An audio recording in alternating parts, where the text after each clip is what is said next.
Morning friends, இது லெமனும் நான் தேனும் ஆட் பண்ணி டெய்லி குடிப்பேன் மார்னிங். என் வீட்டுக்கார் 4:30 மணிக்கெலாம் பார்த்திங்கன்னா வேலைக்கு கிளம்பிட்டாரு. எப்போவுமே 4:30 மணிக்கு நாங்கள் எழுந்துருவோம். எழுந்துட்டு என்னுடைய டெய்லி ரொட்டீன் பாருங்கள். எழுந்து நான் என்னுடைய வேலைகள் இப்படி தான் இருக்கும். இந்த வேலையெல்லாம் நான் முடிச்சுட்டு மறுபடியும் நான் என்ன பண்ணுவேன்னா கீழே போயிட்டு ஃபுல்லு எல்லா இடங்களும் கீழே வந்து தொளிச்சு நான் கோலம் போடணும். அதுதான் என்னுடைய வேலை.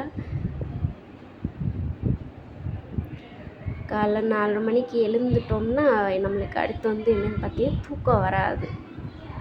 அதுவே வந்து நம்மளுக்கு ரெகுலர் ஆயிரும். அப்படித்தான் டெய்லி காலைல எழுந்துருவோம். 4:30 மணிக்கு எழுந்துட்டு நம்மளுடைய வேலையில் ஆரம்பிச்சிடுறது. இந்த மாதிரி கீழே போயிட்டு நான் தொளிச்சு மறுபடியும் கோலம் போடணும்.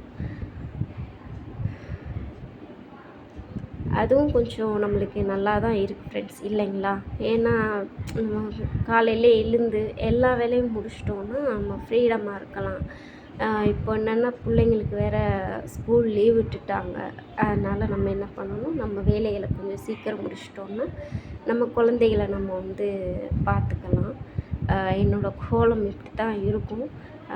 எப்படி இருக்குன்னு கமெண்ட்ஸில் சொல்லுங்கள் ஃப்ரெண்ட்ஸ். நல்லா இருக்கா என்னென்னு சொல்லுங்கள். எனக்கு வந்து இப்போ தான் நான் வீடியோ போட ஸ்டார்ட் பண்ணியிருக்கிறேன். அதனால் எப்படி போடுறேன் என்ன ஏதுங்கிறது எனக்கு தெரியல.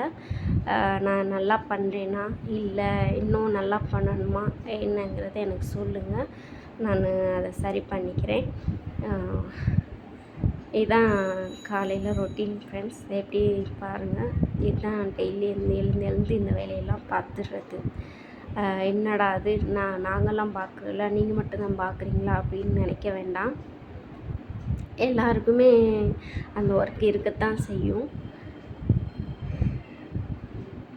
பாப்பா காலையில் எழுந்துட்டு அவங்களுடைய சேட்டைகளை பார்த்திங்களா, கேமரா முன்னாடி வந்துட்டு இந்த மாதிரி சேட்டை பண்ணிக்கிட்டு இருந்தாங்க. அவங்களே எழுந்துருவாங்க. ஸ்கூல் லீவுன்னா எழுந்துருங்க குழந்தைங்க. ஸ்கூல் லீவ் இல்லைண்டா என்ன பண்ணியா, ஸ்கூலு இருக்குது அப்படின்ட்டா என்ன பண்ணிடுறது, தூங்குற மாதிரி நடிச்சிடுறது. 7 மணி ஆனாலும் 7:30 ஆனாலும் எழுந்திருக்கிறது இல்லை. அவங்களோட சேட்டைகள் அதுதான். பூஜை பண்ணிவிட்டு இந்த மாதிரி பிள்ளைங்களுக்கு பால் ஆற்றி கொடுக்கணும். பால் ஆற்றி கொடுத்துட்டு கொஞ்சம் நேரம் உட்காந்துருப்பேன்.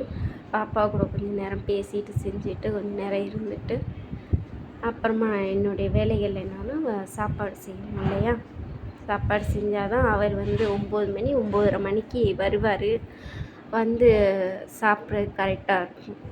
அதனால் பாலை குடிச்சிட்டு நம்மளுடைய வேலைகளை ஆரம்பிக்கலாம் அப்படின்ட்டு பார்த்துட்ருக்கிறேன்.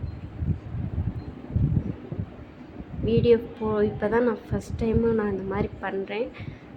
எதுவும் நான் மிஸ்டேக் பண்ணியிருந்தாலோ எதுவும் இது பண்ணியிருந்தாலோ எனக்கு சொல்லுங்கள். நான் இதை சரி பண்ணிக்கிறேன்.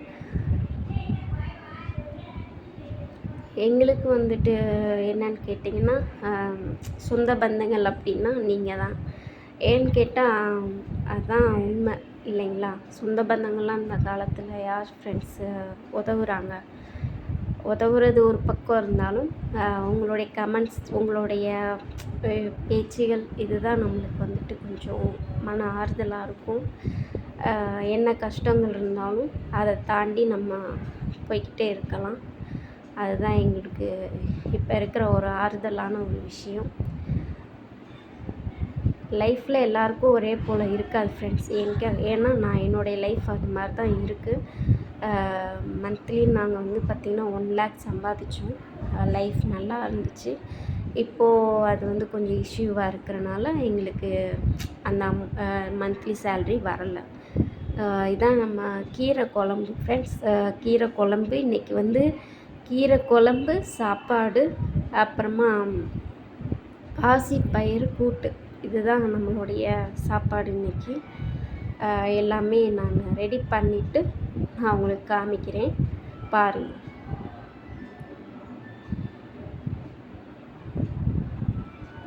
இது கீரை குழம்பு ஃப்ரெண்ட்ஸ். கீரை குழம்பு இன்னைக்கு நம்ம வீட்டில் கீரை குழம்பு பாசிப்பயிறு கூட்டு சாப்பாடு. ஃப்ரெண்ட்ஸ் உங்கள் வீட்டில் என்னங்கிறது கமெண்ட்ஸில் சொல்லுங்கள். தேங்க்யூ.